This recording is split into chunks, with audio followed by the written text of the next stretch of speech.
रहेगा कि हमारे आदित्यनाथ योगी भी मुख्यमंत्री रहें और मोदी प्रधानमंत्री जी बने। हमें 400 पार की आवश्यकता है, मोदी ही आएंगे, दूसरा कोई आने वाला नहीं है। प्रधानमंत्री दोबारा बनेंगे मोदी जी। ऐसा क्या काम कर दिया उन्होंने? वो बहुत काम करते हैं, 4 लाइन 6 लाइन बनवा दिए, जनता को भी सुविधा दे दी। अब क्या चाहिए इससे बड़ी? मोदी सरकार में फैसिलिटी कम नहीं है, बहुत दे दिया, सबको दे रहा है।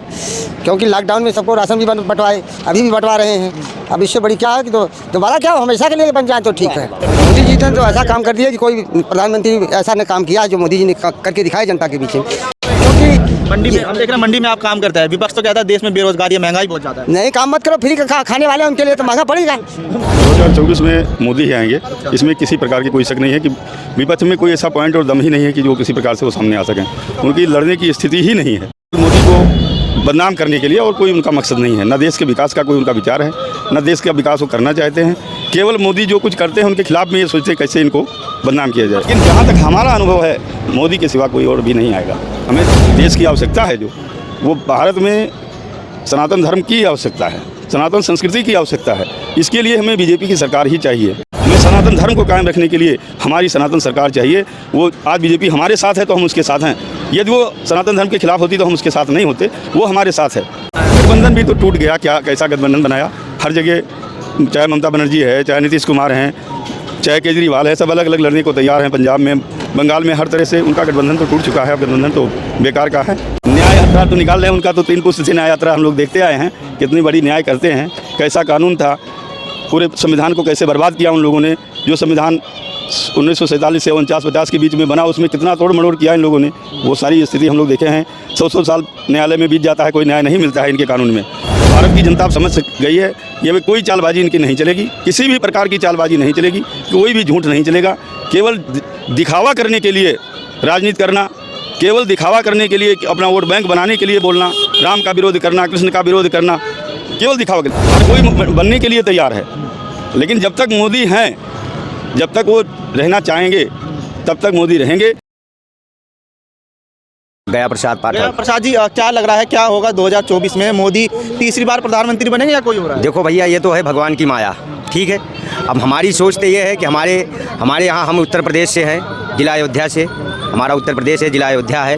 कोशिश यही रहेगा कि हमारे आदित्यनाथ योगी भी मुख्यमंत्री रहें और मोदी प्रधानमंत्री जी बने। बाकी ना बनने की किस्मत उनके ऊपर है। हाँ जी। किस तरीके का कार्यकाल रहा मोदी का? 10 साल हो गए हैं। कार्य तो सब अच्छा चल रहा है। हाँ जी। फिर भी किस तरीके का रहा? बढ़िया ही है, बढ़िया है, सब भगवान की माया है। हाँ जी। लगता था आपको कि राम मंदिर बन जाए? भाई देखो, अब लगने में इसमें क्या बोला जाए, तो जैसे प्रभु की माया है उसी हिसाब से हुआ है। हाँ जी, हाँ जी। मैडम, क्या लग रहा है आपको, क्या होगा 2024 में मोदी ही आएंगे, इसमें किसी प्रकार की कोई शक नहीं है कि विपक्ष में कोई ऐसा पॉइंट और दम ही नहीं है कि जो किसी प्रकार से वो सामने आ सकें। उनकी लड़ने की स्थिति ही नहीं है।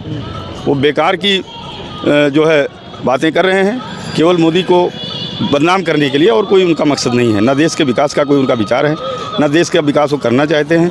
केवल मोदी जो कुछ करते हैं उनके खिलाफ में ये सोचते हैं कैसे इनको बदनाम किया जाए। तो क्या रहा, इकट्ठा होकर चुनाव लड़ेंगे, गठबंधन भी उन्होंने बनाया? गठबंधन भी तो टूट गया, क्या कैसा गठबंधन बनाया। हर जगह चाहे ममता बनर्जी है, चाहे नीतीश कुमार हैं, चाहे केजरीवाल है, सब अलग अलग लड़ने को तैयार हैं। पंजाब में, बंगाल में, हर तरह से उनका गठबंधन तो टूट चुका है। अब गठबंधन तो बेकार का है। अपना अपना ही लोग लड़ेंगे, और किसी प्रकार से वही है कि अपने खास जो नेता हैं वो अपना सीट बचा ले जाएं तो धन्यभागी विपक्षियों की यही स्थिति होगी। और जो हमें देश की आवश्यकता है, जो वो भारत में सनातन धर्म की आवश्यकता है, सनातन संस्कृति की आवश्यकता है। इसके लिए हमें बीजेपी की सरकार ही चाहिए, और इतनी बड़ी बहुमत में चाहिए कि किसी भी प्रकार का कोई भी कानून हम पास करना चाहें तो इसमें कानूनी बाधा ना हो।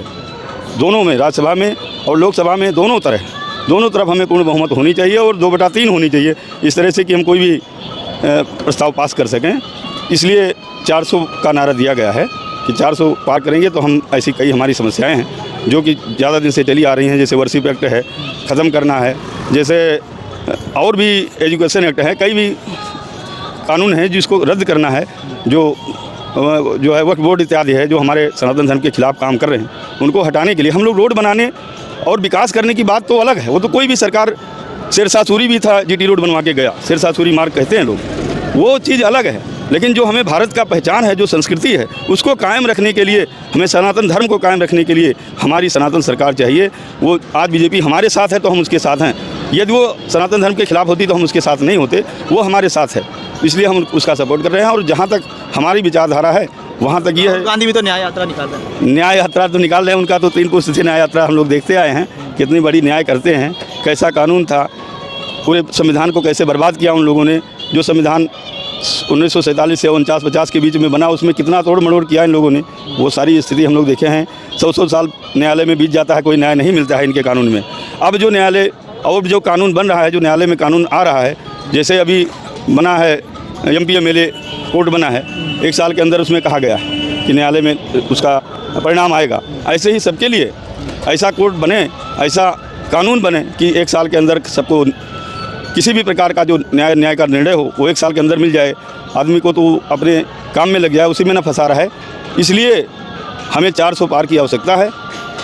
मोदी ही आएंगे, दूसरा कोई आने वाला नहीं है। मोदी के अलावा कोई और है प्रधानमंत्री मटेरियल लगता है आपको? मटेरियल तो प्रधानमंत्री के बहुत हैं, हर कोई बनने के लिए तैयार है, लेकिन जब तक मोदी हैं, जब तक वो रहना चाहेंगे तब तक मोदी रहेंगे। उसके बाद वो जिधर इशारा कर देंगे वही हो जाएगा। अभी तो मोदी के हाथ में है स्टीयरिंग, जिसको थमाएंगे वही पाएगा। और नाटकबाजी से, नकली नाटक से कोई पाने वाला नहीं है। 24 हो चाहे 26 हो चाहे 29 हो, कोई जुगाड़ नहीं है। अभी भारत की जनता अब समझ से गई है कि अभी कोई चालबाजी इनकी नहीं चलेगी, किसी भी प्रकार की चालबाजी नहीं चलेगी, कोई भी झूठ नहीं चलेगा। केवल दिखावा करने के लिए राजनीति करना, केवल दिखावा करने के लिए, अपना वोट बैंक बनाने के लिए बोलना, राम का विरोध करना, कृष्ण का विरोध करना, केवल दिखावा के लिए। मन से विरोध किसी का नहीं है, वो सब लोग जानते हैं कि भगवान से सब लोग डरते हैं, लेकिन वोट पाने के लिए जो विरोध किया जा रहा है वो भी अब जनता समझ गई है। इसलिए कोई किसी इधर उधर भटकने वाला नहीं है। बाकी तो जनता है, दोनों तरफ वोट देगी। जिसका एक ज़्यादा हो जाएगा वो प्रधानमंत्री बन जाएगा। 1 वोट का अंतर होता है। 1 वोट से सरकार अटल बिहारी की गिर गई थी। 1 कम हो जाए तो बहुत, 1 ज़्यादा हो जाए तो सरकार बन जाए। लेकिन जहाँ तक हमारा अनुभव है, मोदी के सिवा कोई और भी नहीं आएगा। धन्यवाद। तो लोगों से बात करेंगे। बाबा क्या नाम है आपका? मेरा रामानंद गिरी नाम है। रामानंद गिरी जी, क्या लग रहा है 2024 में प्रधानमंत्री मोदी तीसरी बार बनेंगे प्रधानमंत्री? हाँ, प्रधानमंत्री दोबारा बनेंगे मोदी जी। ऐसा क्या काम कर दिया उन्होंने? वो बहुत काम करते हैं। 4 लाइन 6 लाइन बनवा दिए, जनता को भी सुविधा दे दी। अब क्या चाहिए इससे बड़ी? मोदी सरकार में फैसिलिटी कम नहीं है, बहुत दे दिया, सबको दे रहा है। क्योंकि लॉकडाउन में सबको राशन भी बंटवाए, अभी भी बंटवा रहे हैं। अब इससे बड़ी क्या है कि दोबारा क्या हो, हमेशा के लिए बन जाए तो ठीक है। विपक्ष तो कह रहा है कि हटा के रहेंगे। नहीं, विपक्ष भी कहते रहेंगे। गांधी भी, मोदी जी फिर आएंगे, मोदी जी को फिर लाना है। राहुल गांधी न्याय यात्रा निकाल रहे, निकालने दो उनसे, यात्रा से कुछ नहीं फर्क पड़ने वाला। इकट्ठे होकर विपक्ष चुनाव लड़ेगा मजबूती से। हाँ, मोदी जी तो आएंगे भी। मोदी जी आएंगे, विपक्ष इकट्ठा होकर चुनाव लड़ेगा। हाँ, मोदी को लाना है, फिर दोबारा जनता लाती है मोदी को। ऐसा क्या कारण है जो लाना है? मोदी जी ने ऐसा है कि कुछ न कुछ तो करते रहेंगे। न्याय मोदी जी ने तो ऐसा काम कर दिया कि कोई प्रधानमंत्री ऐसा ने काम किया जो मोदी जी ने करके दिखाया जनता के बीच में। क्योंकि मंडी में हम देख रहे हैं, मंडी में आप काम करता है। विपक्ष तो कहता है देश में बेरोजगारी है, महंगाई बहुत ज़्यादा है। नहीं, काम मत करो, फ्री का खाने वाले उनके लिए तो महंगा पड़ेगा। मोदी जी कहाँ दिलेंगे? जो काम करके खाओ। जिसको हटा दिया, आजकल क्या महंगाई है, बनिया के घर से लाओगे तो खरीद के तो महंगा पड़ेगा। जो किसान पैदा करता है वो भी तो ठीक है करता है। खाद पानी महंगा हो गया है। क्या लोगों से बात करें। क्या नाम है आपका? मेरा नाम राजकुमार। राजकुमार जी, क्या लग रहा है मोदी तीसरी बार होंगे प्रधानमंत्री? जिस हिसाब से उन्होंने प्रोग्रेस करी है देश में, मेरे हिसाब से तो यार होना ही चाहिए, क्योंकि काम दिखाई दे रहा है लोगों को। ऐसी बात तो है नहीं। विपक्ष तो ये बात कर रहा है कि बेरोजगारी बहुत ज़्यादा, महंगाई बहुत ज़्यादा पड़ेगी। देखो, जब काम करता है आदमी तो थोड़ी बहुत दिक्कतें तो आती हैं। तो जब देश की तरफ उनका ज़्यादा झुकाव है तो विपक्ष तो कुछ भी कह सकता है, ऐसी बात नहीं है। अब विपक्ष को यार कौन समझा सकता है? राहुल गांधी भी तो न्याय यात्रा निकाल रहे हैं। अब क्या कह सकते हैं जी उसके पीछे? अब न्याय यात्रा सक्सेस हो जाए तो अच्छी बात है, और नहीं होती तो ये सियासत वाली बात है। हम तो देखो काम धंधे वाले आदमी, हम तो कुछ कह नहीं सकते। जी, क्या नाम है आपका? मोहम्मद सुजान। मोहम्मद जी, क्या लग रहा है, क्या मोदी बनेंगे प्रधानमंत्री दोबारा? भाई कह नहीं सकते हम, क्या नहीं सकते, क्योंकि कुछ तो अंदाजा होगा आपका। देश में क्या लहर चल रही, क्या माहौल? ये कुछ नहीं पता कि हमारी किस्मत में क्या है और क्या होगा, कोई पता नहीं है। ठीक है, ये तो ऊपर वाला ही जानता है किसके हाल में किसके साथ में क्या होगा, कुछ नहीं कह सकते। इस तरीके से माहौल चल रहा है। विपक्ष तो कह रहा है हम इकट्ठा होकर चुनाव लड़ेंगे। इकट्ठा होकर चुनाव लड़ेंगे तो उनकी मर्जी है भाई, क्या कहिए। क्या कोई और ऐसा नहीं है देश में जो प्रधानमंत्री मटेरियल हो, जो आप लोगों को लगता हो जो बन पाए? मुझे नहीं पता इस बात का, ये ज्ञान नहीं है भाई इतना। तीसरी बार है चांस मोदी का? क्या कह सकते हैं बताओ? कुछ नहीं कह सकते क्योंकि चुनाव अभी शुरू नहीं है। ये राजनीति है, ये राजनीति है। 1 मिनट में इधर 1 मिनट में उधर। अब राजनीति जो करते हैं ये तो उन्हीं को पता है। हमें तो ये पता है भाई, मेहनत करके कमाना है और मेहनत करके खाना है। अदरवाइज़ हमारे को इसके अलावा दूसरी बात समझ लो किसी उसमें नहीं है। हम तो अपना कमाना और अपना खाना वाले आदमी होते हैं मंडी में। राजनीति जो करते हैं तो राजनीति की बात है, उन्हीं को पता भी है। तो विपक्ष जो कह रहा है महंगाई और बेरोजगारी की बात जो चल रही है देश में, मुद्दे उठाने के लिए बहुत है मुद्दे, ये कोई छोटी बात नहीं है, मुद्दे तो बहुत है। 50 साल से चली आ रही है महंगाई बेरोजगारी। तो जब से हम होश संभाले, हमारा 52 साल का उम्र है, जब भी यही नारा चलता था महंगाई है महंगाई है महंगाई है, ये नारा कभी ख़त्म होने वाला नहीं है। अभी कोई मंदा हो जाए, फ्री बट रहा है चावल चीनी मिट्टी तेल, जिसको जो भी राशन पानी फ्री में, मकान मिल रहा है तो भी महंगाई। करें बेरोजगारी, बेरोजगारी किसी डीएम एसपी का किसी का नौकरी तो ले नहीं लिया। जो लोग जिस पद पर थे वो वैसे ही हैं, जितने पद थे वो भी भरे हुए हैं, कोई खाली थोड़े चल रहा है। जैसे जैसे आवश्यकता होगी वैसे वैसे भर्तियां होती हैं, होंगी, ये तो ऑटोमेटिक सिस्टम है, इसमें कोई बेरोजगारी और ये सब बहाना नहीं।